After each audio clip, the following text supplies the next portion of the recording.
गणतंत्र दिवस की पूर्व संध्या पर राष्ट्रपति द्रौपदी मुर्मू देश को संबोधित कर रही हैं। सीधे चलते हैं। पर भारत अभियान के प्रति जन सामान्यों के बीच विशेष उत्साह देखा जा रहा है।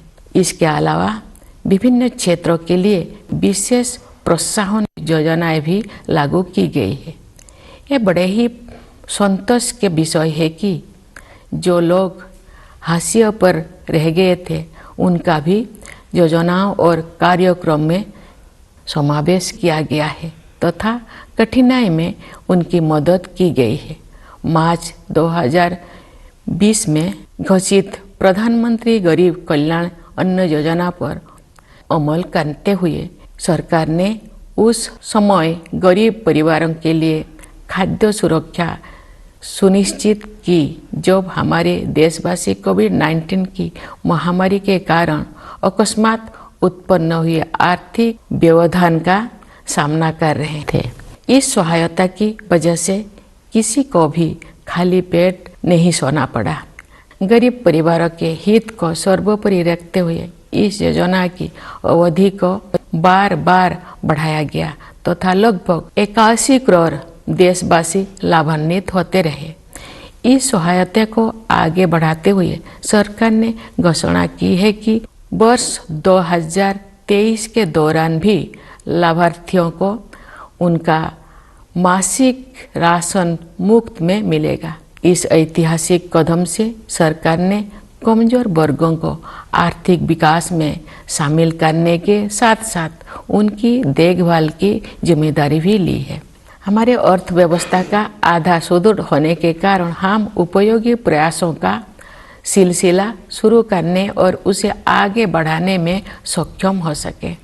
हमारा अंतिम लक्ष्य एक ऐसा वातावरण बनाना है जिससे सभी नागरिक व्यक्तिगत और सामूहिक रूप से अपनी वास्तविक क्षमताओं का पूरा उपयोग करें और उनका जीवन फले फूले। आमंत्रित किया गया है। भारतीय अंतरिक्ष यात्रियों को ले जाने के लिए गगनयान कार्यक्रम प्रगति पर है। ये भारत की पहली मानवयुक्त अंतरिक्ष उड़ान होगी। हम सितारों तक पहुंचकर भी अपने पांव जमीन पर रखते हैं। भारत का मंगल मिशन असाधारण महिलाओं की एक टीम द्वारा संचालित किया गया था और अन्य क्षेत्रों में भी बहनों और बेटियां आप पीछे नहीं है। महिला सशक्तिकरण तथा महिला और पुरुष के बीच समानता अब केवल नारे नहीं रह गए हैं। हमने हाल के वर्षों में इन आदर्शों तक पहुंचने की दिशा में काफ़ी प्रगति की है। बेटी बचाओ बेटी पढ़ाओ अभियान में लोगों की भागीदारी के बल पर हर कार्य क्षेत्र में महिलाओं का प्रतिनिधित्व बढ़ रहा है। राज्य की अपनी यात्राओं, शिक्षण संस्थानों के कार्यक्रमों और प्रोफेशनल्स के विभिन्न प्रतिनिधि मंडल से मिलने के दौरान मैं युवतियों के आत्मविश्वास से बहुत प्रभावित होती हूँ। मेरे मन में कोई संदेह नहीं है कि महिलाओं की आने वाले काल के भारत को स्वरूप देने के लिए अधिकतम योगदान देंगे। यदि आधी आबादी को राष्ट्र निर्माण में अपनी श्रेष्ठतम क्षमता के अनुसार योगदान करने की अवसर दिया जाए तथा उन्हें प्रोत्साहित किया जाए तो ऐसे कौन सा चमत्कार है जो नहीं किया जा सकता है। सशक्तिकरण की यही दृष्टि अनुसूचित जातियों और अनुसूचित जनजातियों सहित कमजोर वर्गों के लोगों के लिए सरकार की कार्यप्रणाली का मार्गदर्शन करती है। वास्तव में हमारा उद्देश्य न केवल उन लोगों के जीवन की बाधाओं को दूर करना और उनके विकास में मदद करना बल्कि उन समुदाय से सीखना भी है। विशेष रूप से जनजातीय समुदाय के लोग पर्यावरण की रक्षा से लेकर समाज को और अधिक एकजुट बनाने तक कई क्षेत्रों में सीख दे सकते हैं। प्यारे देशवासियों, शासन के सभी पहलुओं में बदलाव लाने और लोगों की रचनात्मक ऊर्जा को उजागर करने के लिए हाल के वर्षों में किए गए प्रयासों की श्रृंखला के परिणाम स्वरूप अब विश्व समुदाय भारत को सम्मान की नई दृष्टि से देखता है। विश्व के विभिन्न मंचों पर हमारी सक्रियता से सकारात्मक बदलाव आने शुरू हो गया है। विश्व मंच पर भारत ने जो सम्मान अर्जित किया है, उसके फलस्वरूप देश को नए अवसर और जिम्मेदारियां भी मिली है। जैसा कि आप सब जानते हैं, इस वर्ष भारत G20 देशों के समूह की अध्यक्षता कर रहा है। विश्व बंधुत्व के अपने आदर्श के अनुरूप हम सभी की शांति और समृद्धि के पक्षधर है। G20 की अध्यक्षता एक बेहतर विश्व के निर्माण में योगदान हेतु भारत को अत्यंत महत्वपूर्ण भूमिका प्रदान करती है। इस प्रकार G20 की अध्यक्षता लोकतंत्र और मल्टीलेटरलिज्म को बढ़ावा देने का अच्छा अवसर भी है और साथ ही एक बेहतर विश्व और बेहतर भविष्य को स्वरूप देने के लिए उचित मंच भी है। मुझे विश्वास है कि भारत के नेतृत्व में G20 अधिक न्यायपरक और स्थिरतापूर्ण विश्व व्यवस्था के निर्माण के अपने प्रयासों को और आगे बढ़ाने में सफल होगा। G20 के सदस्य देशों के कुल मिलाकर विश्व की आबादी में लगभग 2/3 और ग्लोबल GDP में लगभग 85% हिस्सा है। इसलिए ये वैश्विक चुनौतियों पर चर्चा करने और उनके समाधान के लिए एक आदर्श मंच है।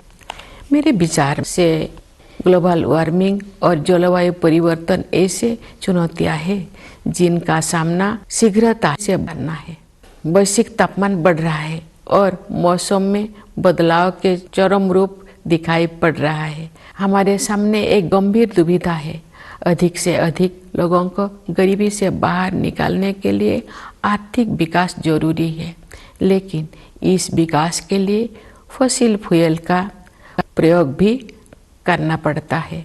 दुर्भाग्य से ग्लोबल वार्मिंग का सबसे अधिक कष्ट गरीब तबके के लोगों को सहन करना पड़ता है। ऊर्जा के वैकल्पिक स्रोतों को विकसित करना और लोकप्रिय बनाना भी एक समाधान है। भारत ने सौर ऊर्जा और इलेक्ट्रिक वाहनों को नीतिगत प्रोत्साहन देकर इस दिशा में सराहनीय कदम उठाया है। हालांकि वैश्विक स्तर पर विकसित देशों द्वारा टेक्नोलॉजी ट्रांसफर और वित्तीय सहायता के जरिए उभरती हुई अर्थव्यवस्थाओं को सहायता प्रदान करने की आवश्यकता है। विकास और पर्यावरण के बीच संतुलन बनाए रखने के लिए हमें प्राचीन परंपराओं को नई दृष्टि से देखना होगा। हमें अपनी मूलभूत प्राथमिकताओं पर भी पुनर्विचार करना होगा। परंपरागत जीवन मूल्यों के वैज्ञानिक आयामों को समझना होगा।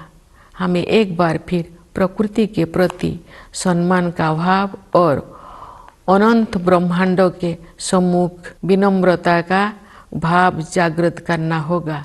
मैं इस बात पर ध्यान आकर्षित करना चाहूँगी कि महात्मा गांधी आधुनिक युग के सच्चे भविष्य द्रष्टा थे, क्योंकि उन्होंने अनियंत्रित औद्योगिकरण से होने वाले आपदाओं को पहले ही भांप लिया था और दुनिया को अपने तौर तरीकों को सुधारने के लिए सचेत कर दिया था। अगर हम चाहते हैं कि हमारे बच्चे इस धरती पर सुखमय जीवन बिताएं, तो हमें अपनी जीवन शैली को बदलने की जरूरत है। इस संदर्भ में सुझाए गए परिवर्तन में से एक बदलाव भोजन से संबंधित है। मुझे ये जानकर प्रसन्नता हुई है कि संयुक्त राष्ट्र ने भारत के सुझाव को स्वीकार किया है और वर्ष 2023 को the international year of millets घोषित किया है। बाजरा जैसे मोटे अनाज हमारे आहार के मुख्य तत्व हुआ करते थे। समाज के सभी वर्ग उन्हें फिर से पसंद करने लगे हैं। ऐसे अनाज पर्यावरण के अनुकूल है, क्योंकि उनकी उपज कम पानी में ही हो जाता है। ये अनाज उच्च स्तर का पोषण भी प्रदान करते हैं।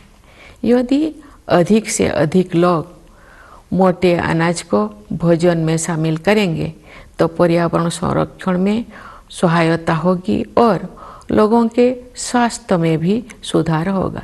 गणतंत्र का 1 अरब वर्ष बीत चुका है। और एक नया वर्ष शुरू हो रहा है। ये अभूतपूर्व परिवर्तन का दौर रहा है।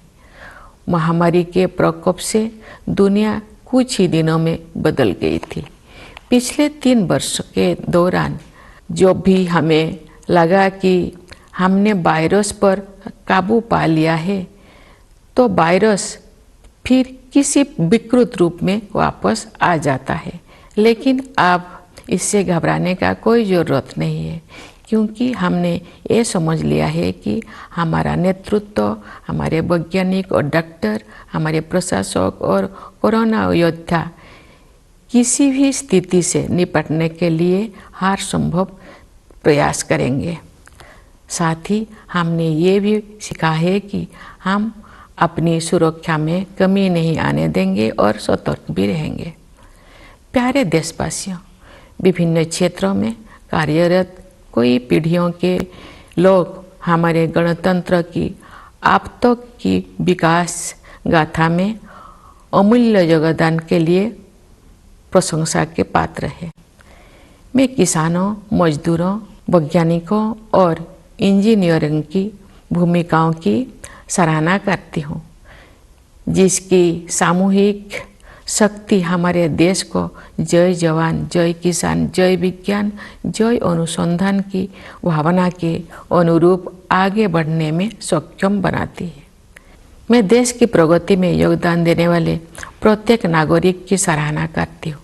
भारत की संस्कृति और सभ्यता के अग्रदूत प्रवासी भारतीयों का भी मैं अभिवादन करती हूँ। इस अवसर पर मैं उन बहादुर जवानों की विशेष रूप से सराहना करती हूँ जो हमारी सीमाओं की रक्षा करते हैं और किसी भी त्याग तथा बलिदान के लिए सदैव तैयार रहते हैं।